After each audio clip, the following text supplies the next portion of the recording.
दोस्तों एक खूबसूरत नौजवान महिला जिसको एक रात रुकने के लिए इतनी बड़ी कीमत चुकानी पड़ेगी उसने सोचा नहीं था। दोस्तों एक महिला अपने 4 साल के बच्चे को लेकर एक दुकानदार के पास पहुंचती है और कहती है, बाबा एक रात मुझे रुक जाने दो, मेरा छोटा सा बच्चा है और मैं सुबह लेकर चली जाऊंगी।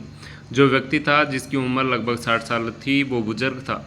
उसने देखा पड़ोस में दुकानदार हैं, आज उसकी दुकान बंद है, वो अकेला है। उसके घर पर उसे लेकर वो बुजुर्ग व्यक्ति पहुँचता है। उसके घर का दरवाज़ा खटखटाता है तो वो लड़का था निकल कर आता है। वो कहता है, हाँ चाचा जी कहिए कैसे आना हुआ।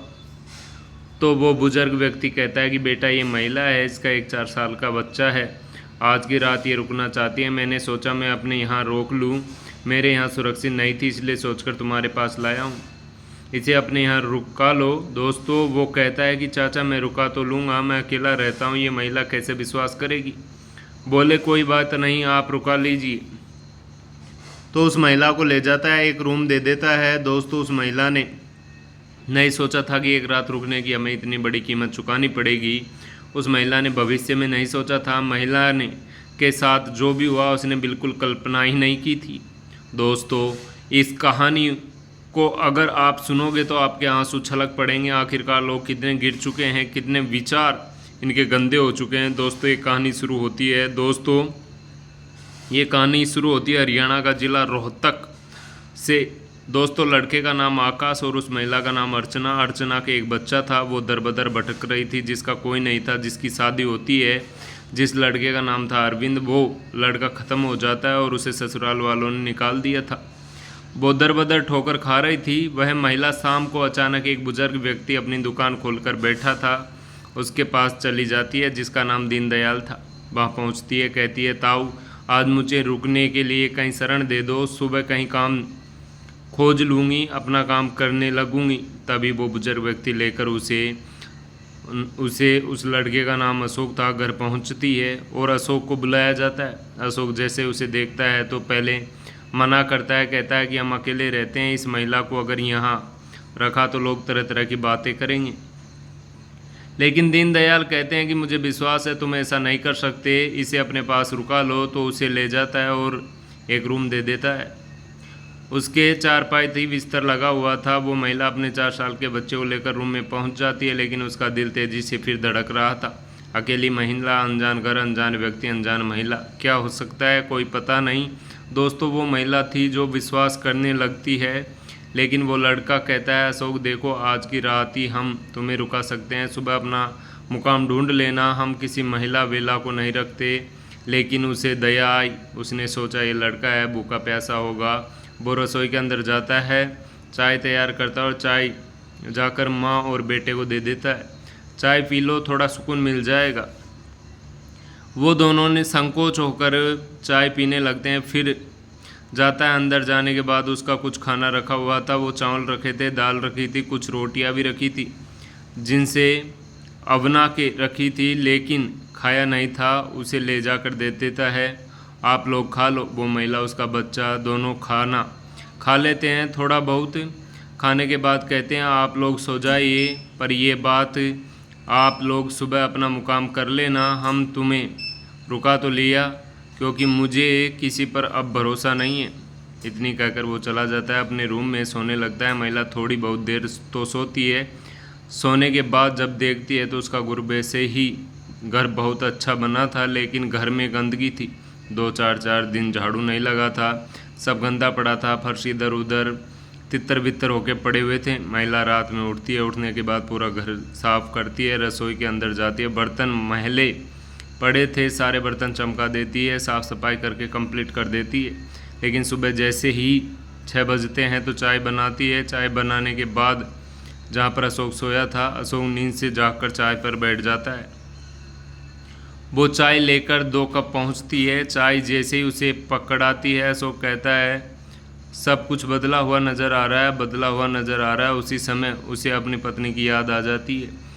मेरी भी एक पत्नी थी जो आज इस दुनिया में नहीं, वो ऐसे ही काम किया करती, अब क्या होना चाहिए। दोस्तों ये बात चलते चलते काम होने लगता है। वो चाय पीता है, पीने के बाद कहता है कि भाई ऐसा है, तुम अपना काम ढूंढने के लिए थोड़ी देर में हम बताएंगे। वो सोचता है, काश इस महिला को बड़ा घर है रख लिया जाए तो ये काम ढूंढेगी, पैसे देते रहेंगे, घर का काम करती रहेगी और यहाँ बनी रहेगी। थोड़ी देर बाद उठता है और उस महिला और उस बच्चे की, जो महिला अपना बैग था तैयार कर रही थी निकलने के लिए, तभी वो कहता है ऐसा है, तुम काम करना है तो मेरे इतने बड़े घर है, आप मेरे साथ बनी रहो, आपको पगार भी मिलती रहेगी और मेरा खाना, मेरे घर की साफ़ सफाई करते रहना और अपना कारोबार करता हूँ तो कारोबार करता रहूँगा। महिला सोचती है, ठिठकती है, बोली ठीक है, मुझे मंजूर है और मैं आपका देखभाल करती रहूँगी। सारी जिम्मेदारी छोड़कर वो अपने काम पर चला गया है। एक दिन उसने सोचा कि आखिरकार हमने इस महिला को तो नहीं पूछा कि ये महिला कौन है, कहाँ से है, इसका बच्चा है, इसका क्या है, इस बच्चे की क्या गलती है, इस महिला की क्या गलती है। उसने सारी बातें पूछी। महिला बोली बिल्कुल बताऊंगी, पूछिएगा, ये बताइए तुम्हारे ये बच्चा है, तुम्हारा पति क्या करता है, तुम कहाँ की रहने वाली हो, मुझे तो तुमने आज दिन तक नहीं बताया। महिला बोली हमें कोई उजर नहीं है, लेकिन मेरी अगर कहानी सुनोगे तो मेरा कहानी में बहुत बड़ा दर्द है। दोस्तों वो महिला कहती है मेरी शादी हुई थी, मेरे पति बहुत अच्छे थे, अरविंद नाम था। एक दिन रोड एक्सीडेंट में उनकी मौत हो गई। मेरे जो बच्चा था ये 3 साल का था, लेकिन घर वालों ने मुझे बिल्कुल तवज्जो नहीं दिया। 13 दिन तक उन्होंने घर पर बैठने दिया। उसके बाद मेरी माँ नहीं, मेरे पिता नहीं, मेरा कोई नहीं था। तो उन लोगों ने, मैंने बड़ी मेहनत की, कहा कि ये बच्चा तुम्हारा ही तो वंश है, तुम्हारे ही बेटे का बेटा है, मुझे इस बच्चे का क्या कसूर है। दोस्तों उन लोगों ने मुझे धक्का मार के घर से निकाल दिया और दरबदर ठोकर खा रही हूँ। जब वो महिला बात करती है तो अशोक का दर्द छलक पड़ता है। पूछता है कि फिर आपने क्या किया। बोले इधर उधर दरबदर ठोकर खाते बच्चों को कहीं मजदूरी करती, हमें मिल जाती, कहीं भटकते तुम्हारे पास आ गए। दोस्तों ये बात जब अशोक सुनता है तो कहता है कि आप चिंता मत करो, ये तुम्हारा घर आज से तुम्हारा है और जब तुम्हारी मर्जी जी करे तब हमारे यहाँ रुक सकती हो, ऐसी कोई बात नहीं। दोस्तों अशोक था वो काम करता है और अर्चना जो भी है घर का काम देखती। धीरे धीरे वक्त यूँ ही गुजरने लगा। अब वो लड़का जो था उसे अंकल नहीं पापा कहकर बुलाने लगता है। यहाँ तक दोनों बैठ जाते एक दूसरे की बात को भांपने लगते। दोस्तों एक दिन दोनों ही बैठे हुए थे। अर्चना कहती है ऐसे रुके, मुझे 1 साल हो गए, अब तुम अपना बताइए, तुम्हारी पत्नी क्या हुआ, तुम्हारी पत्नी नहीं शादी नहीं की। तो उन्होंने कहा कि मेरी एक बहुत अच्छी पत्नी थी जिसका नाम सुशील था, जो एक बहुत ही सुशील थी। जब से तुम आई हो तब से मेरी पत्नी की याद ही मैं भूल चुका हूँ, उसका स्वरूप तुम्हारे अंदर मुझे दिखाई देता है। मेरी पत्नी की मौत हो गई बीमारी के कारण। इतना कहकर वो थोड़ी देर चुप रह जाता है और अर्चना जाती है उसके पास, उसके आंसू पोंछती है और उसे अपने गले लगा लेती है। दोस्तों बस गले से लगाना ही दोनों का प्यार बन के शुरू हो गया। शाम को जब दोनों बैठते तो कहते कि ऐसा ना करो, ऐसी ज़िंदगी कब तक कटेगी, हम तुम दोनों ही एक दूसरे का जीवन साथी बन जाते हैं, क्योंकि ज़िंदगी आगे बढ़ जाएगी, तुम्हारा भी जीवन कट जाएगा, हमारा भी जीवन कट जाएगा, दोनों लोग प्यार से बने रहेंगे, कई ज़िंदगी के यापन करते रहेंगे। जब ये बात कहते हैं तो दोनों राजी हो जाते हैं, लेकिन दोस्तों अभी तक इन लोगों में कोई गलत भावना नहीं जागृत हुई थी। उसके बाद गांव के लोगों ने कानाफूसी होने लगी। जहां वो रहता था उस शहर की ये किसी महिला को लेकर आया और इस महिला के द्वारा गांव में छवि धूमिल हो रही है, इस महिला को यहाँ से निकलवाइए। 10-20 लोग आकर कहते हैं अशोक तू बहुत गलत कर रहा है, इस महिला को यहाँ रख रहा है, इसे अपने घर से निकाल दे। दोस्तों महिला जब ये बात सुनती है तो अपने बच्चे की गोद में उठाती है, अपना बैग लेती है, निकलने गेट के बाहर तैयार होती है। अशोक उन लोगों को समझाता है कि आप लोग जो सोच रहे हो वो बात नहीं है, महिला जो है पवित्र है, ये घर में अपना समय काट रही है, अपना काम पैसा देता हूँ, अपना काम करवाता हूँ, लेकिन लोगों की दृष्टि में कुछ गलत होता है। ये बात जब सोचता हूँ तो अशोक जाता है और जो सिंदूर रखा होता है उसके सामने उसकी मांग सिंदूर बढ़ता है।